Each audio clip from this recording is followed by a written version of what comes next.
We can start. Okay,ครับ. Welcome to class 14 of Emerging Technologies for Lifelong Learning. Today is about a workshop, like a project workshop. Every one of you will get exactly 15 minutes, in which case you can work through your problem, your area of study, and hopefully get comment from your friends so that when you get to the final presentation next week, you're going to get a very good product, a very good project deliverable. Okay, so by random order, who's the first? Okay, the first person is Shayanan. Shayanan, where are you? Okay, excellent. Okay, yes. Shayanan, your 15 minutes starts. First of all, can everyone hears me? Yep, good. Okay, I'm gonna share my slide now. Excellent. So first, is everyone here knows about the new substances discovered by MIT researchers named 2DPA? One? No idea. No idea. No idea. So I guess we can just walk through these innovations and Good. have a look at this innovation. So first of all, hello everyone. So let us begin with polymers. Okay, so the polymers is credited coining this term by John Jacob Berzelius. So the term is made up of two words consisting of polys, and which mean many, and meros, which mean parts. So combining the two terms, polymer is a material made up of a large number of small molecules of the same sort that create a chain-like structure, in which formed by the polymerization process. So polymers have been present in the natural world from the beginning of time. For example, in the nature we have cellulose, starch, and the familiar product that everyone will know is maybe natural rubber, which heavily used in the rubber industry and products and whatnot. Since the mid 19th centuries, man-made polymeric materials have been investigated. So today the polymer sector have grown fast and is greater than the copper, steel, aluminum, and other industry put together. So as you look here in the slides, polymers are available in a range of dimension, ranging from 0 dimension to 3D dimensions. These polymers, like they expand by attaching additional molecules to their ends, resulting in a chain-like structure. So as you can see, there's a linear, a branch, cross-link, and network polymers. The polymer is a big, it's like a big umbrella, right? So anytime if you have like H2O and just one unit floating about, that's not a polymer. But if you somehow have some molecule that has a link, has a way of linking into a chain, okay. And because they can chain anyway, right? Like when you play dominoes, sometimes you can go a long line, sometimes you can branch. So these are kind of different, I guess, categorization, right? Based on okay. Yes. Okay. So for 3D polymers, for instance, in order to create a 3D polymers, we use a molded injection. So once they've been created, the polymers will form like a 3D structures in which these polymers are exceptionally strong. However, scientists have been investigated in two-dimension sheets in the polymers field for a long time. Since this, if it's possible, the features or properties of these two-dimensional sheets gonna give the polymer strong, however lightweight materials. So let me share here. So this is the 3D injection for the polymers, and this is the strains for the polymers. So the one explanation for this is if only one monomers, the reasons why the two-dimensional sheets is very hard to create, because if only one monomer spins up or down, then the creation of sheets, they will not creation of sheets, they're gonna just have like a spiral construction, making like it will go up and down to the top of the polymers. So let me get back to the next slide. Oops. oops, sorry. So here, Professor Michael Strano of MIT and his colleagues has developed a novel polymerization procedures that allows us to create a 2D sheet known as polymeride. So to make this substance, they employ a melamine, a chemical with a ring of carbon and nitrogen atoms to make the monomer building blocks. These monomers may develop into 2 dimensions, producing a disc-like structures, as you can see displayed here, like a sheet stacked together. So these monomers, they will develop in 2 dimensions. So that stacks on top of one another and held together by a hydrogen bond between the layers, resulting in a powerful structures.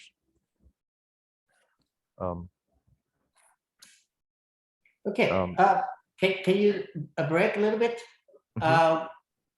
Make sure you, I guess everybody's on the same page, because chemical bonds happen at different, I guess, style, right? You have like a van der Waals force, you have covalent bond, you have hydrogen bond, and these are different kind of coupling, okay? So they have different coupling strength. So ultimately, the property of the polymer depends on the kind of chemical link, right? Between fundamental units, right? Okay. Yes. Does this have to, okay, polymer has been around for a long time, right? So if you're talking about, let's say, creating a single strand or single carbon nanotube, that's like a nanotechnology. But we could make plastic long before, right? Because we have natural polymer and we can make plastic and so forth. So does this, is this within the regime of nanotechnology, where you kind of like having a very precise control of you know, very small unit, atomistic unit, or is it a big process, except you end up with plastic that has 2D or 3D structure? So based on my current knowledge, in order to create these polymers, it isn't that hard of that process to create, since the paper stated that this process of creating polymers is very easy due to its like autonomously self-assemble in a solution, which means like they can engineer to make them produce themselves like repeatedly until like the original substance has been 0. So I think this one is just like that. Am I answer your question, Kap Achan? Okay. Well, you know, I'm just serving as a sort of like a pretend audience. So now try to talk to your friend. See if they are on the same page, and are there anybody looking for the same, anyone doing a project that has to do with polymer, you know, that sort of thing. So, you know, I don't really want to talk anymore. I would like you to talk to your friends. And you have the freedom to point, okay? You can point to anyone, right? You can point to anyone. You can point to all of them, okay? So go ahead. Try to engage your friends. See if they understand the same thing. They're on the same page. They can help you, and you can help them. All right. Okay. I should be quiet. Asking Shinagrit, from the previous information I gave to you, what do you think this substance or materials can be applied in like each industries, like due to its lightweight, due to its strong features of the 2DPA1 polymers? What do you think this can be applied in the industries? I think this can be applied in many industry, because like the property of it, like many of the objects, like everyday object that need to be carried around, that could be one, because it's also lightweight and it's also the strength of it. Like for example, clothing, maybe you want to make like a bulletproof clothing or something like that. That's Really just nice. an example from clothing industry, and this can be applied maybe automotive, or also like many ton of industry you can think of. Yes, you're actually correct. So from Shinagit approach, let's us talk deeper into the unique properties first, and then we go through the industries. So as I mentioned before, the materials is pretty strong. So from the discovered, they are 4 to 6 times stronger than the structure steel.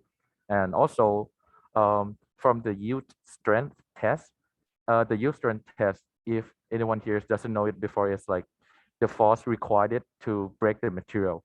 So it is twice that of steel and all, or having just only 1/6 of its density, which is pretty amazing based on these unique properties. The another unique properties is all about its waterproof like materials. So as you can see on this slides, the structures here on the right hand side of you is how 2DPA1 molecule structures arranged. So they are arranged in a coil chain structures with holes that enable gases to pass through, but the new substance made from the monomers are structures like Legos. So they're pretty stacked together, which which doesn't allow the water to penetrate through these molecules. So this is the unique properties of it. And next, let's talk about what Shinigrit has mentioned about. So with this unique properties and self-assemble in a solution, which means they can engineer like in a tremendous amount of the polymers. So the material itself is extremely strong, so they can use in a variety of fields. For example, they can make like a fabrication of ultra thin coverings capable of entirely preventing the passage of water or gases. And also they can make like a smartphone practically indestructible for the glasses for the everyday smartphone, or example like the shadow-proof screens for the smartphones. And more, and in the car industries, they can use this 2DPA1 polymers to coat the steel structures and other stuff to prevent the original substance of the car to overcome the rotting process. For example, if there is a lot of water and a lot of oxygen, basically the car will turn bronze, or it will turn into Sanim in Thai. So basically this is the breakthrough innovation I'm presenting to you today. And if you guys have any question, you can ask me now, since I finished my presentation. Do you guys have any question based on my presentation slides? Or do you have like any future implications, like if it's possible, if this material can do this, that, like that? Maybe I can clarify the answers to you guys. Maybe Nantagon, do you have any question?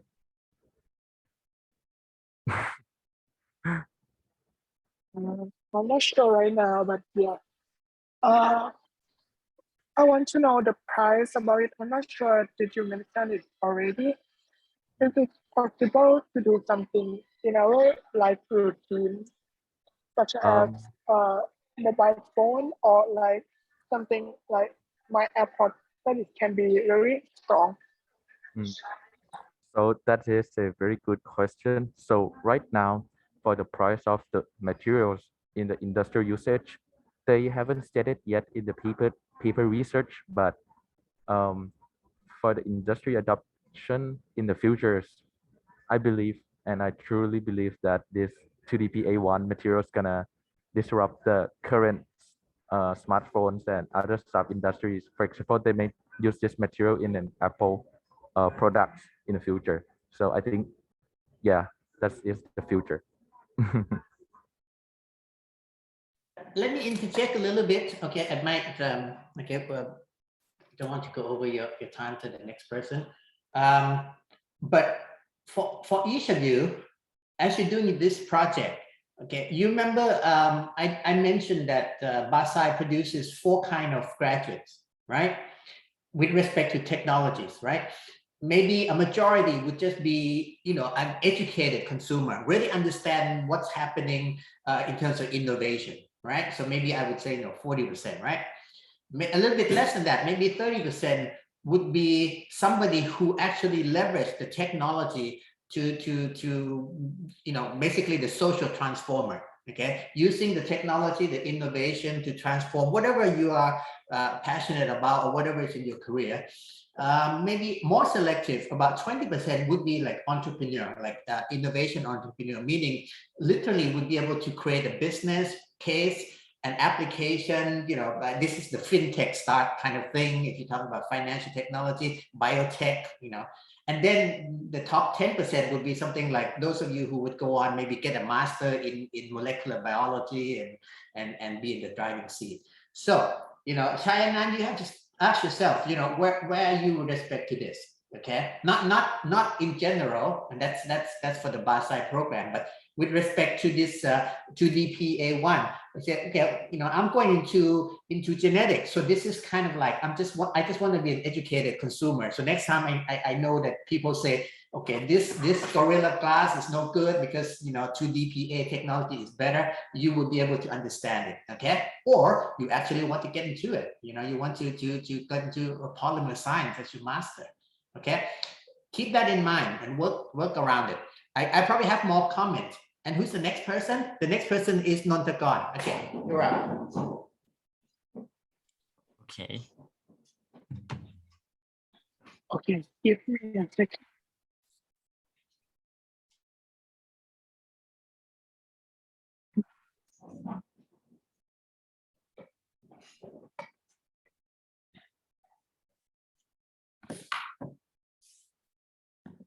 By the way, this 2DPA is very interesting because it's quite new. It's quite new. I think the MIT came only made the announcement last year. Was it? It's definitely after COVID, I think. So it's almost brand new, so to speak. Okay. Let's try. I found a problem about mental health that Thai people found, and then I tried to research more about that, and I found that there are so many kids that have ADHD. So ADHD is in Thai we call โรคสมาธิสั้น I see hand from Kushi. Okay, Kushi. By the way, I don't want to be the moderator. When you're up, you're the moderator. You look at the Zoom screen and you see Kushi, you can call her. Okay, come. Okay. Yeah. ADHD is like a โรคซึมเศร้า in Thai is a mental health condition that can cause unusual levels of hyperactivity and impulsive behavior. So it's most happen on kids. Yeah. So I think that, and there is some existing solution. It's like the game. So we know how game does help ADHD kids. There is a game called Endeavor RX. It's the game to help kids age 8 to 12. That is the game like they will give them a task to do, and tasks maybe have from easy to difficult. And then when kids have to pay attention and concentration to the game to achieve the goals and go to the next level, then it can help them about ADHD. So I think that the game is like they can play in iPhone, iPad, and Android device. It's like the normal video game. But then I think if we can use AR with this game, it's like kids can have some more experience about the game, and then they can have some like the sensation about it. And I think this will improve the possibility to help ADHD kids. Yeah. I have to apologize that I haven't prepared much detail about this. So maybe this is all I have today. Yeah. Okay, get help from your friends. Okay. Again, your skill is to get your friends to help. Okay, your friends' skill is to help. So I know that Pilanat is doing about we are in the aging society. So I would like to know what I can improve about this idea, or can it use some common things with your idea? Yeah, I also think you can integrate your idea with me and collaborate together. because VR can help not only senior or older people, but also young generation to become more like productive, maybe. Whose technology is Endeavor RX? Is it something, this is your own thing, or is it something that you are talking?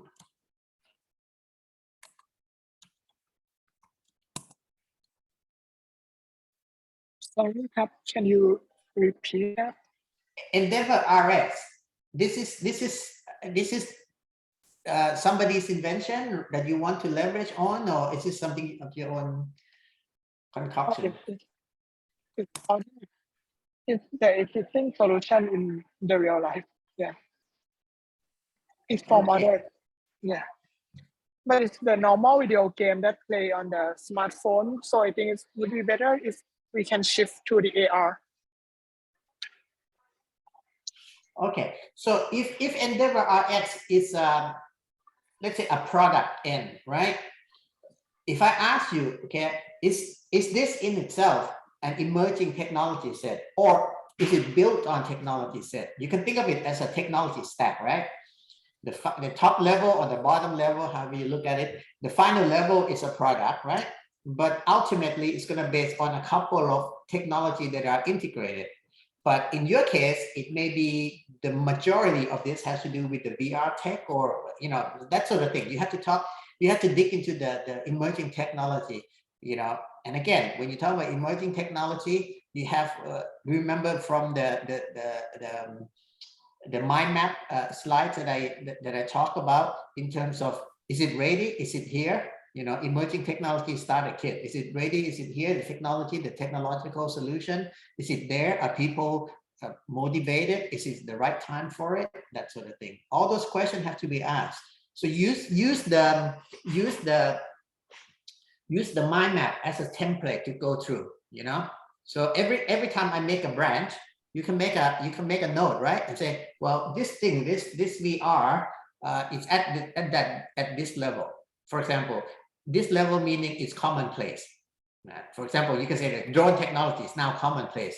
You can take DJI drone and drop bombs with it, that sort of thing. Okay. Whereas 5 years ago, it wouldn't have been that. Okay.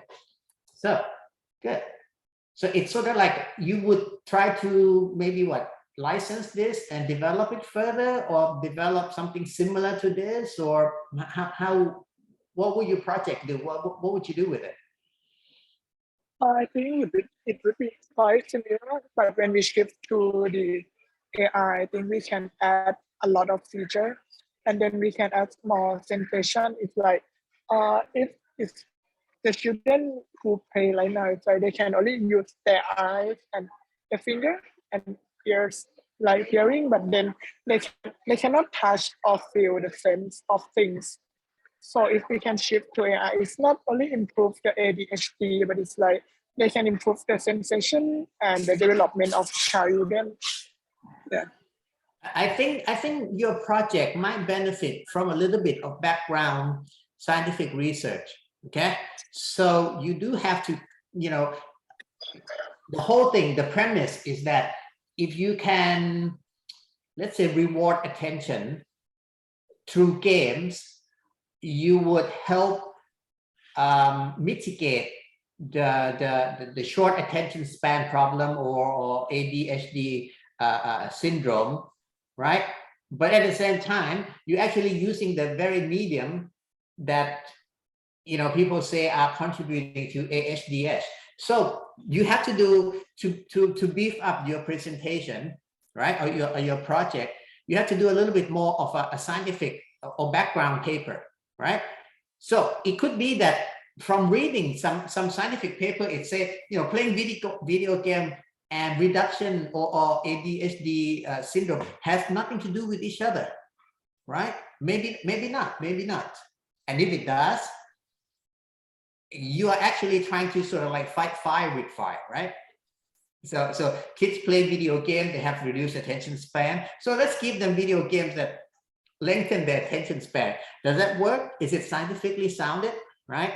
So not only do you need to dig into the underlying emerging technology, you need to dig to the science, right? Nowadays, we see so many products, right? Apps about, say, meditation or well-being, and it's going to give you this recipe for this and that. And a lot of time, people developing the apps have little science to back it up, right? On the other hand, there are some products that say, you know, for example, you know, annealing the brain wave may be based on very solid science. Okay. Now, I want to make one comment, just as a lesson. Be very careful when people turn science into solution. Okay. Oftentimes, the science is solid. The science is solid, right?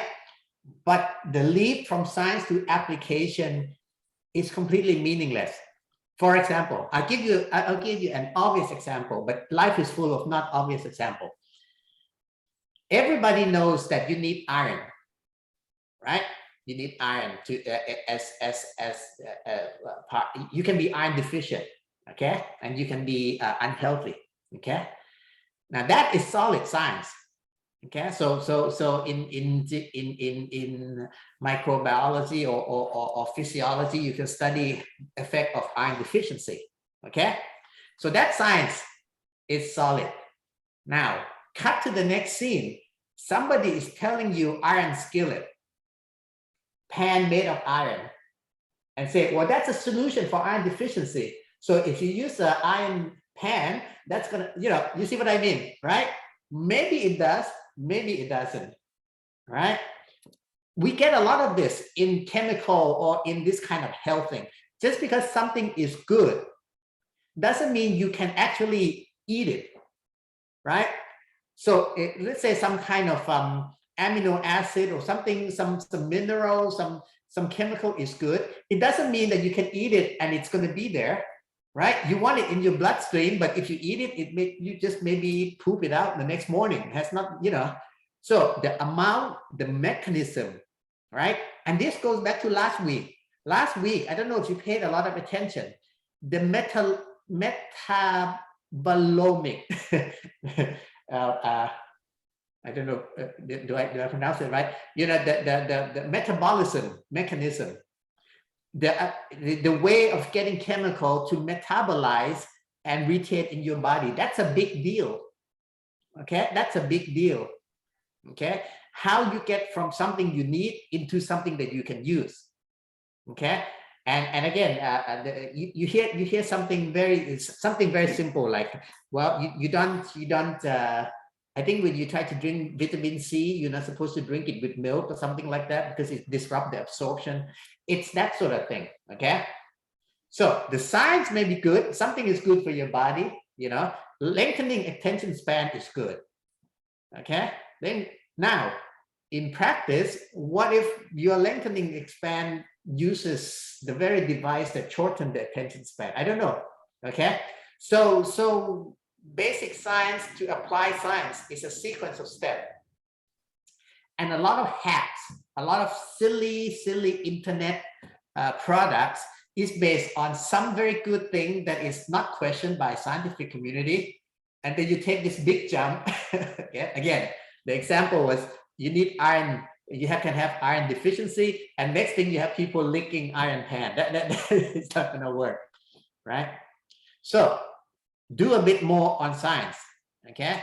Because chances are, I don't think you're going to actually be programming anything specific to show, right? So you know, so do that, the foundation science.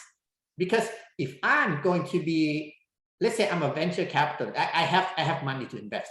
Think of the Shark Tank kind of thing, okay? First thing I'm gonna ask is the science sound? Because if the science is not sound, you can invent all the algorithm to make all this VR game and immersion and all that. In the end, it's not gonna answer the problem, right? Good. Kushen asks, by the way, Kushi raised her hand, so you should have mentioned, but she said, had the company tried to do this with more than 13 years old? What are the results? So answer that, and then we'll go to the next person. Okay. And I saw the question from Shayanan. This is the research about that. It is a statistic from parents and children that 68% from parents report that it can improve ADHD-related impairment after 2 months of treatment, and 73 of children reported an improvement in their attention. And the question from Kruti.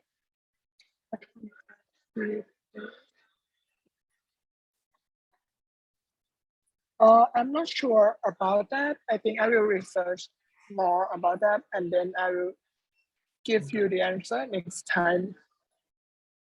Now, Sorry about that. Yeah, go back a little bit to the number that Chayanan was asking for. Remember, statistic can lie, right? You can massage it. You're not actually changing the numbers. You're actually presenting real number from statistical computation, but you can massage your sampling. There are a way that, you know, if you know enough about how statistics work, you can try to make things look nice. Let's put it that way, okay? Just Okay. like, you know, if you know how to dress well, you can make the person look rich or poor, even though the person is not rich or poor or whatever, right? Same thing. So don't base your science on the person trying to sell you the product, okay? Get something else. And you know the concept of peer review science, correct? Yeah, that's very important. There's a big debate. By the way, you may not know this. In the old days, what happened is this: when you publish something, okay, that this chemical does this, you describe the experiment. Now, in the old days, it's very easy for people to replicate. So for example, when you're talking about discovery of penicillin, right? This kind of mold kills bacteria. People can replicate it. Well, nowadays, the replication, because replication is not sexy, right? When you publish a paper, you discover something. If you replicate somebody else's study, are you going to make any name for yourself as a researcher? Not really, right? So a lot of time, this, in theory, it can be replicated. In practice, maybe not. Okay, so there's a big debate because there's so many invention and claims and all that. There isn't comprehensive way of making sure that there's this thing called peer review, right? Peer review just sort of like creates a transparency. You describe how you get this data, how you run this, so that if you're deliberately massaging the data, right, the peer review process will detect that. But sometimes it's a little bit more subtle, and maybe something that's, you know, certainly it's not perfect. It's the best we can do. So the very first thing is the research has to be peer reviewed. Even when it's peer reviewed, it's certainly not as good as independently replicated. Okay, but that's infeasible these days and age, I think, to replicate all the studies. But at least at the minimum, okay, base your science on peer review research, especially with you know, life and death or biology thing or health thing. Okay, very good. Okay, Cap, very good. So you are getting smarter. You guys are getting smarter. You're not being fooled by, you know, internet thing, and you know, just to be blunt about it, Basai students shouldn't go home and lick iron pans. That's what I want you to do. Good. Next. Who's next? Who's next? Next is Farat, but he is not here. So Hey, Kushi. the next you is Kushi.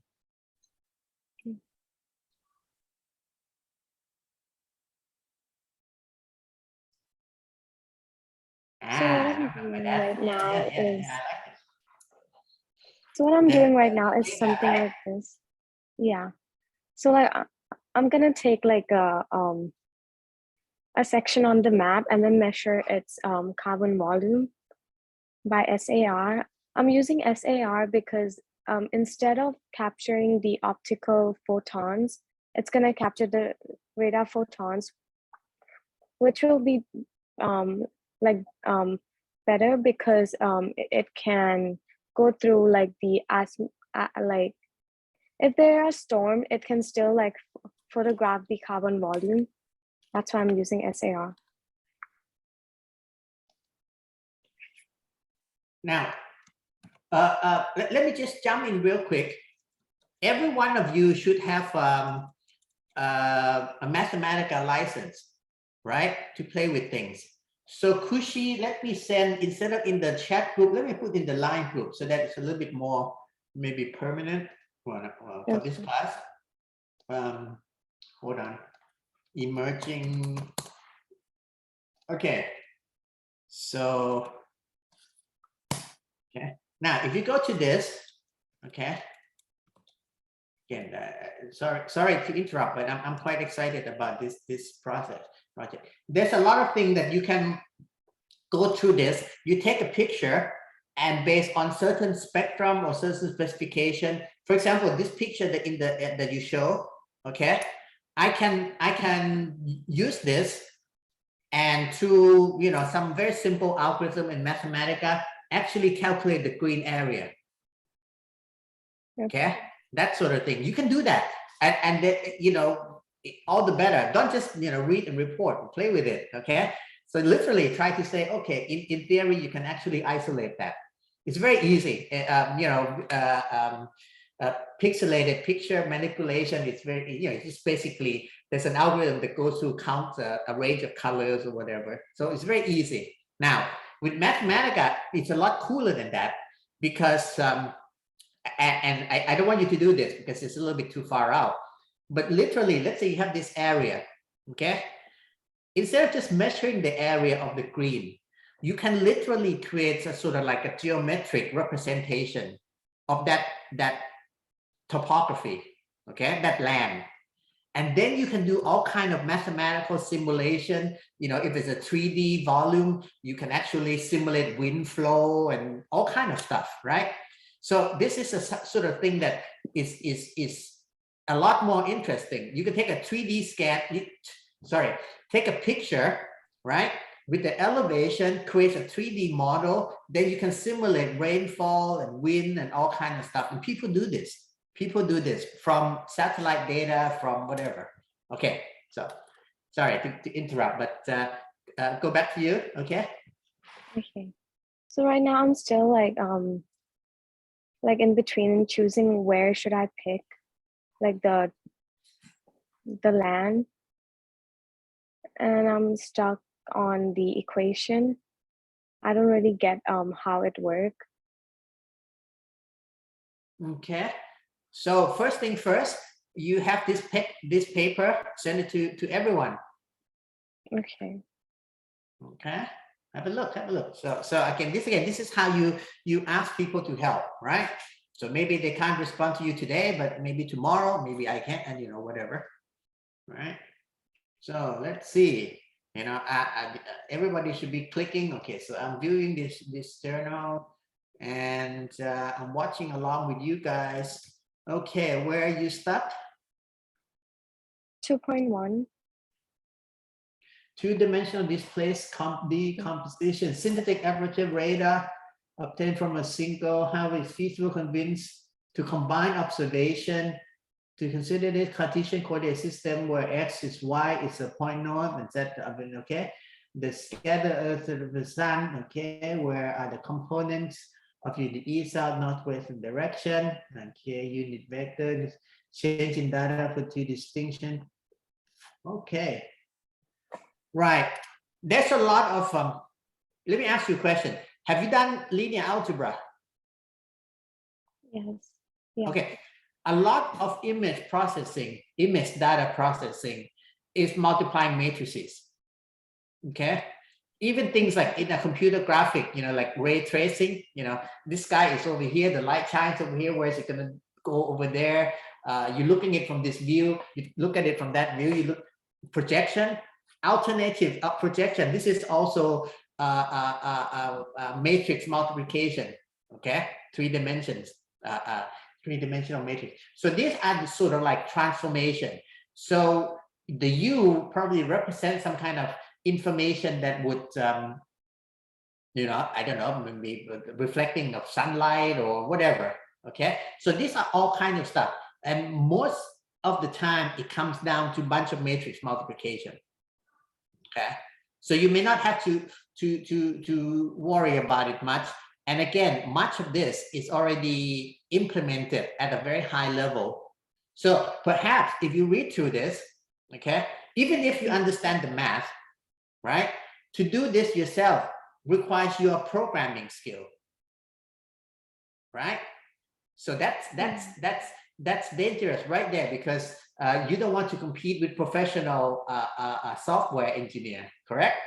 So why would you write, even if you should understand the math, but it's not so that you can translate math into algorithm, because you're not going to write your own code. Okay, the code's going to come from two sources. One, open source. That would be like in Python, you go to GitHub, you get to community. So maybe you search, you know, I'm just winging it here. Let's say I go to my internet, right? And I go I search for things like GitHub community of synthetic radar image analyst. Okay, so maybe there's a community there. Okay, there's this guy called Radar Code, curated list, right, of software, for example. Okay, so this is something that you can do. You can do in your project. Okay, you know how to write piece together Python script together. You go to the internet, you get the free source. Alternatively, the link that I send you in line, which go to mathematical image processing, right? You look for the special technique that this guy wants. Maybe it's something about spectral decomposition. Well, you look up spectral decomposition in Mathematica, chances are it's already there, right? So I would say with Mathematica, it's even more powerful and even more top level, right? But Python, again, is a very community based. Okay, so if they have the most recent algorithm that they want to see, oh, this is cool, this is a good algorithm to share, maybe Python will be a better community. Okay, but if you're just looking for a prototyping function, why am I raising hand? I don't. It's weird. Okay, right. When you just want to try it on your own, I think Mathematica is probably your best bet, especially for this project, right? In class project. So go through this. Again, we don't have time to do it for everyone here. Go through this, okay? And what technique is being used, okay? See if you just search function, right? Just go to Google. Actually, Google is very easy. Just type in Mathematica spectral decomposition 2D image. Okay, chances are it either goes to the community that has an example, or it has a function. You just go, boom, give it a try. And there's a lot of example. Okay, then you can play with it, right? You can play with it and you can be more clever. You can go to this paper. This paper is going to tell you, because this paper is not NASA, right? They didn't buy their own satellite for this paper. Chances are it uses public image. You have the same access, right? Because the author certainly didn't fire his own satellite, probably gets satellite from NASA observatory. In the mind map, I think I gave as a resource Earth observatory links, right? Chances are this is where the author gets the image from anyway. Okay, so do that, replicate that process. Good. Okay. Last minute, sorry. Who next?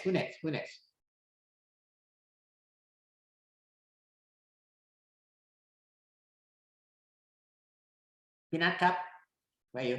Next person is Natchanon.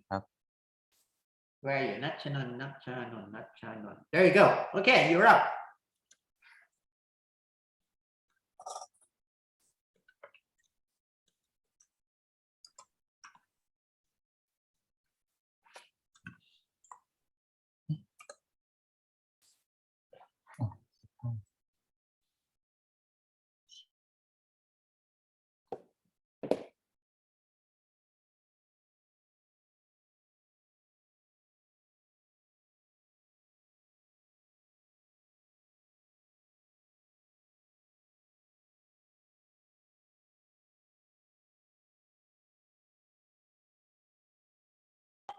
Can you hear me?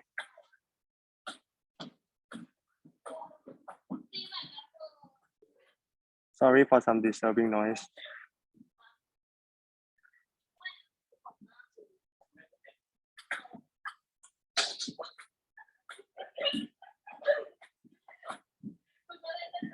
So basically, I'm going to talk about how GMO crops benefit the farmers. Okay, so first, I have targeted two main pain points, which is the how pest insects can have adverse and damaging impact on agricultural production and market access, the natural environment, and our lifestyle. And next, I'm going to talk about low incomes and how we can affect how can GMOs helps to solve these pain points. As you can see that the equipment cost trend that the farmers have to pay are currently increasing every year, as you can see from the graph. And there are many newspapers which are saying that the crops are being damaged by the pest insects. So first, let's talk about what GMO is. It is basically the genetically modified organisms, living organism whose genetic material has been artificially manipulated in laboratory through genetic engineering. So this creates combinations of plants, animal, and bacteria and viruses genes that do not occur in nature or through traditional crossbreeding methods. GM foods are food derived from organisms whose genetic material has been modified in a way that does not occur naturally. So how can GMO's technology be applied in food? Well, the first step is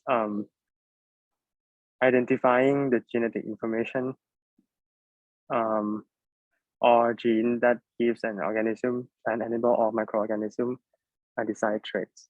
So to produce GMO plant, scientists first identify what traits they want the plant to have, such as resistance to drought, herbicides, or insects. Then they find an organism, plant, animal, or microorganism that already has that trait within its genes.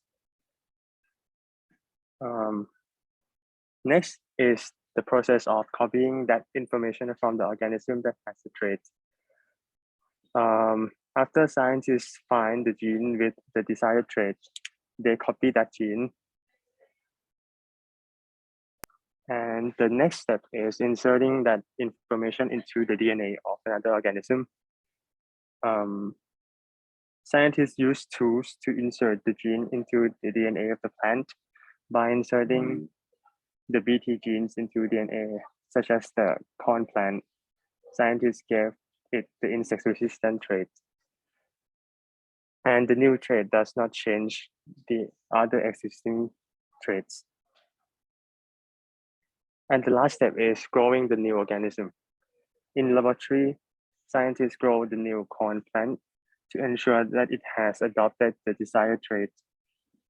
If successful, scientists first grow and monitor the new corn plant because it contains the gene from Bacillus thuringiensis in greenhouse and then in small field test before moving into a larger field test. So these technology are often called modern biotechnology or gene technology, or sometimes recombinant DNA technology or genetic engineering. So currently available GM foods stem mostly from plants, but in the future, foods derived from GM microorganisms or GM animals are likely to be introduced on the market.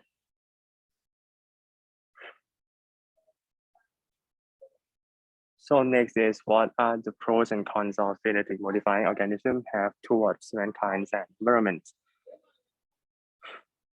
So benefits of genetic modifying crops. Crops are resistant to pest insects.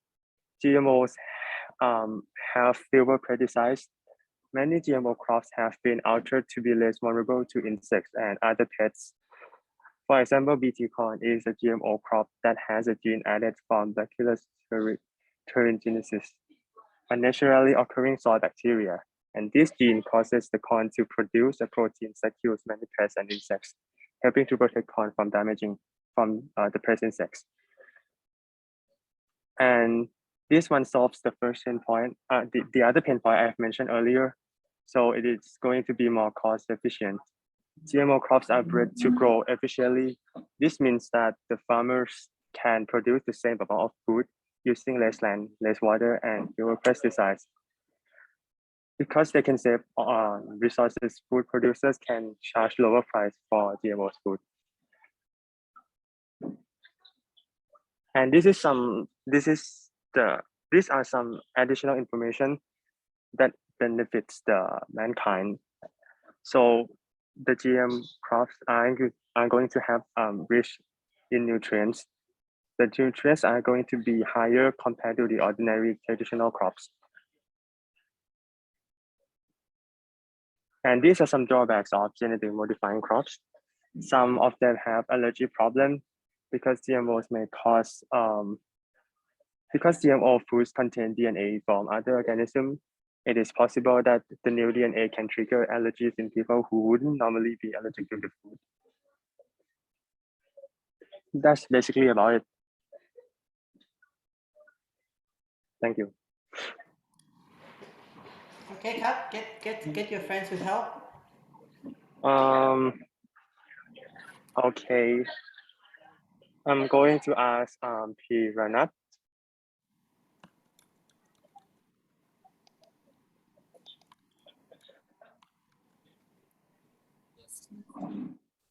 So, do you think the pain points that I have mentioned, the GMOs, do you think GMOs can help to solve these pain points that the farmers are facing? Yeah, I think so. I think it can help to benefit farmers because it helps the crops to produce protein that kills many pests and insects. And it can also be more cost effective and grows more efficiently. And additionally, I found interesting that the crops are rich in nutrients and consist of much more nutrient compared to traditional crop.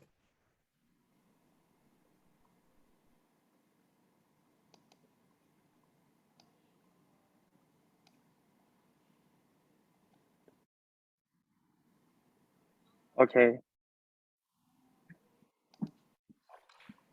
That's basically about it. Again, emerging technology is not just enough to have technical solution. Are we okay with GMOs? By the way, this is something that you might not know. There, I guess in such society as American society, for example, there tend to be a lot of what's called libertarian thinking, meaning, you know, I do my own things, I don't trust anyone, that sort of thing. Now, since, you know, in the past 5 years, since the anti-vax and all that stuff, and all this kind of misinformation, it has kind of like made this thing really through crazy stuff, right? It's got spin this out of control. But originally, some of the skepticism is healthy, right? Some of this, you know, beware of new technology is kind of healthy. So even though, you know, we have gone to crazy aunts talking about, you know, crazy conspiracy theory, yeah, that's unfortunately is the reality now. But if you backtrack, if you go, you know, say before Facebook, okay, some of the skepticism, some of the uneasiness in public reception of new technology is healthy. So, for example, GMO, people were sort of like on the fence about it. Now, sometimes it's for good reason, sometimes it's for silly reason. You know, a silly reason would be something like if you eat GMO, you're going to turn into frogs or something like that. That's obviously silly, right? But there are some legitimate concern. For example, if genetic modification may lead to an extreme form of monocropping, okay? Monocropping happens already naturally, meaning that, you know, people tend to grow the kind of plant that has the highest yield. And so when this kind of plant gets disease, it's defenseless, okay? Same thing could happen with GMO because you fine-tuning with GMO, you're kind of optimizing something, right? For example, let's say you're optimizing yield. You sort of like trying to create bug resistance, but it may have unintended consequence. So things like this is worth exploring. Now you can sort of like get into the scientific debate of all this. So the scientific skepticism is very good. Okay. So again, I don't have very good example of scientific skepticism in 2022 because most of the scientific skepticism in 2022 are silly. You know, things like climate deniers and anti-vax and these are all nonsense, people. But again, 10 years ago, before this thing got turbocharged by Facebook, scientific skepticism or caution is a good thing. It's a good thing. And GMO is one of those things that should be treated with caution. Okay? Should be treated with caution as well. Okay. By the way, I haven't told you this story, but you should learn about this story. In Thailand, you don't know this because in Thailand, you have so many kinds of bananas. Right? In Thailand, you have so many kinds of bananas. In the United States, there's only one. Okay? You can almost say that every single banana is almost genetically twins. All the bananas, okay, just came from one tree, from one banana tree or something like that. I think it was called Gros Michel or something, some variety. It was very, you know, prodigiously produced. It's high yield, big banana, looks good, yellow and clean and all that. And then it kind of like got hit with a kind of fungus. And the whole thing just collapsed, right? So now we're on a second variety. I don't know what it is. I think you have to look it up, okay? But we still, America now is also consuming a single kind of bananas, okay? You go to America, you don't see like in Thailand. In Thailand, you have gloi ta. No, sorry, gloi ta is not a variety. Gloi hak muk, gloi hom, gloi namwa, all kind of stuff, right? In America, when you say banana, one thing, okay? And this thing crashed, I think in the 70s, I'm not quite sure, okay? Because they had one variety. Now, that was through selective breeding. But you can think of GMO as a turbocharged form of selective breeding as well. So there's implication there. So it's not all good, it's not all bad. You have to have good, healthy skepticism, okay? Not crazy skepticism like anti-vax, not that, but okay. Who's the next guy, Kap? The next person is Shinakrit. Shinakrit. Okay, very good. Hello, Kham. Let me share my screen. This is just a draft of my slide, so I will share only like a few pages that I would like to ask my friend on, like some comments. So basically, what I'm doing is I want to try to create like a Bangkok traffic simulation. And why am I doing this? Because currently Bangkok always has a pain point of like a traffic congestion. Everyone know that, right? Because everyone have been here in Bangkok.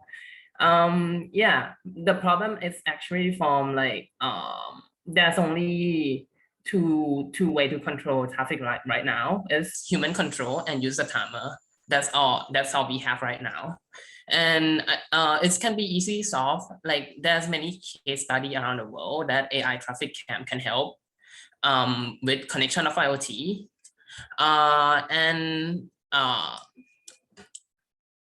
But currently the problem is we can't just use AI traffic cam from US or like from Europe, let's say, because like the human driving behavior there and here is very different. Like in the US, they are driving on the left, but I mean on the right, I mean, but in Thai we are driving on the left. Something like that is cause some like psychological and human behavior to be like different. So that's why we need to create one ourselves. And I could not find like a main project that doing here right now.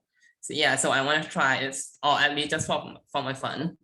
Yes, so basically that's my project. And here is just some stat on like on traffic in Thai, just for fun. According to TomTom, Bangkok in 2021 have 31% congestion level. What 31% mean that on average, like your trip gonna be expand by 31%. So let's say like for every 30-minute drive in Bangkok, you're gonna take 9 minutes for congestion level. But 2021 is a year we have a lot of lockdown, right? So actually the number should be more when the lockdown is already gone. So I put some stat on 2019, which actually for the whole year is 90-hour loss. That's a lot of time wasted. And you know about if talking economic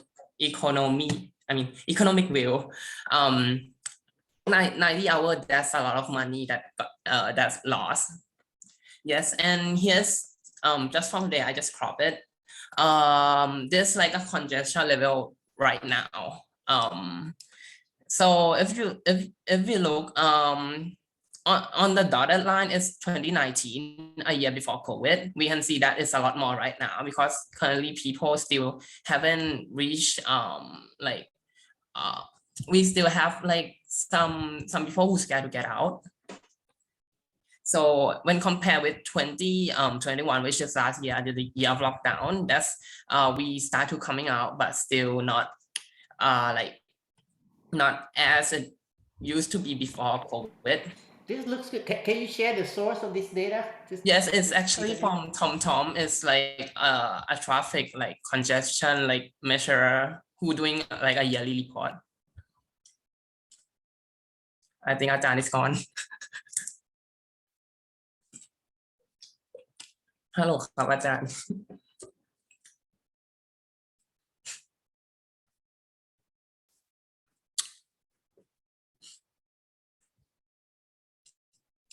Okay, maybe we can wait for him.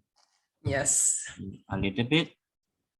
And if he not come, maybe you can continue your presentation. Okay, ครับ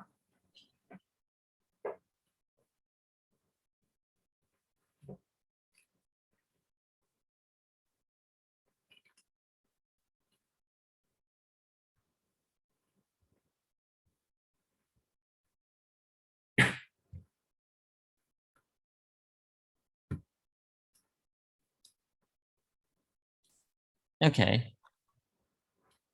Okay, so basically, with this stat, we have seen something with the pattern of congestion level per day. So if we see during like Saturday and Sunday, that's lower, of course, because people are not getting out. But interestingly, there are some pattern, and there is a definite pattern within this stat, which show us that actually if we can solve like how and why those patterns occur, we can definitely solve the traffic congestion problem in Bangkok. So that's my idea. And basically how I'm gonna do this is combining two technology theme together, which is computer vision and another one is a simulation. Why computer vision? So first, in order to gain insight, we need some kind of efficient way to create simulation. So that's why I'm choose computer vision to gain like all the data in order to create simulation. And then after we can create simulation to show the source on why and how to solve it, which is gonna give us some insight. Welcome back ครับอาจารย์ Sorry, July Wi-Fi went down. Okay, sorry. Okay. Sorry. You want me to like resume on where you left or like continue on where I'm right now? Go on. No problem. Sorry, Okay. I use my iPhone now. Okay, I can recap with you after. So Okay. yeah. So with that in mind, I create like a simple prototype idea on how to create this project. So first we need to gain data. So we can try to ask the police for their traffic cam, which is all around the city to get the data from there and apply computer vision to it to make it recognize, differentiate and create like a model for us to simulate, and then we can simulate. I'm not sure. I think there's publicly available data on Thai traffic. I think Londo or something. I don't recall, but a lot of this, what happened with all this data platform is that they tend to give you a sort of like a restricted data set. So for example, it doesn't give you all the district of Bangkok, but just certain districts, say Wat Phana, as a sample or something. And you might have to pay for the whole thing if you want to do it on an industrial strength. But for you to play with, I think the practice is you always get free samples to play with data. Okay, so it may not have all the coverage, has a restricted coverage or restricted depth. So for example, it may have something like hourly data as opposed to every 5 minutes, that sort of thing. Okay, I think asking for the traffic police for data, chances are you're not going to get anywhere with that. That's going to be pretty much impossible. So try to work with publicly sourced data. Okay, even if it's superficial or has restricted access. Okay, and worst come to worst. Again, you mentioned that the data for Thailand is not available. You can do your project on data from other countries, whatever. Okay. Okay. But asking the police department for data, I don't think you're gonna get anywhere. Certainly not within. Yeah, I think it's kind of possible because I have tried before, and they like currently like some of the police department also interested in the idea. Okay. Yeah, so might try, but not gonna guarantee that it's gonna work. But I think it's like one of the easiest way that we can get like high quality data. So as a project say manager, what I would suggest then would be something like you do your proof of concept on the data that you can play with, right? Now, at some point, you can literally approach the Thai departments of transportation or the traffic police and try to say, this is a solution we can develop. They can, give us access. That come, but you certainly can't go to them with empty-handed and say, I have an idea, give me some data set. That's not likely to work. Okay, so if you've proven that you can do some kind of analysis on traffic data from Singapore or Hong Kong or something and say, okay, Thailand is similar to this. Maybe we can do this for the Metropolitan Authority of Bangkok or something. Certainly you can do that, okay? But the proof of concept stage, make life easy on yourself. Work with public curated data, Keiko data for all that matter, okay? That's what I tend to do with advise students project. Okay, but very good. Now this is interesting. There's a lot of if you look at traffic, right? You can try to think of the traffic as what it is. Just literally, it's a traffic between cars. But if you abstract back a little bit, you can think of it as graph, right? So maybe there's a flow.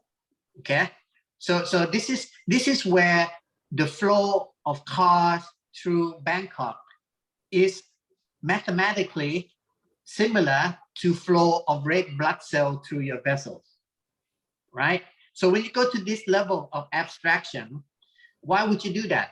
when you do that, you actually have a likelihood, okay, that you would find algorithmic solution in a different domain. Okay, so maybe there's some kind of a conflict constraint resolution about, you know, what happened when you have traffics coming together, right? And you're looking at this and there's no solution. You abstract up one level and you think of it as a flow graph. Then you do your research. You may find, for example, that there's an algorithm in manufacturing, right? Because when you have this kind of manufacturing, you have to have some things coming in, and, you know, cans of tuna and lid and all that, all kind of parts coming together in a manufacturing setup. So there may be an algorithm that resolve this kind of coming together and traffic management in that domain, right? Then you can co-opt that algorithm. And this happens all the time. This happens all the time. People develop mathematically clever solution for the problem that they're interested in. But that problem that they're interested in have the same mathematical structure as other problems. If you're smart, you think, and this is where integrated innovation comes in, right? You're not just looking at traffic, you're not looking at manufacturing, you're not looking at logistics, you abstract one level up to mathematics. And then you can see the same problem that you're looking at Bangkok traffic, maybe the same problem that you find in you know, blood flow, I don't know, okay? And that happens all the time. And the most intelligent solution comes about in that way. Okay, so and that's like how that distinguish clever solution or powerful solution from dumb one. Okay, if you try to find a solution of traffic and you just search within the traffic research paper, you will probably not find anything that has a competitive edge. But if you abstract one level up, you map your traffic problem into some kind of graph flow, then you look at some other solution. You can do something a lot more clever, and that oftentimes how, you know, cutting edge solution comes about. Okay, that's something I would suggest for Basai students to have the mindset. Unfortunately, this is not shown very much in the classroom setting, but this is what happens in real life innovation. Happens a lot like this. Okay. So try that as well. So maybe try to think of traffic as a more abstract problem and see if you can find solutions somewhere else. Okay. And now I'm not saying you need to do that for this project, for this class, right? This is to get your feet wet, but get into the thinking, get into that mode of exploration. Okay. Very good. I like that. Okay. Okay, let's stop the video and start again maybe.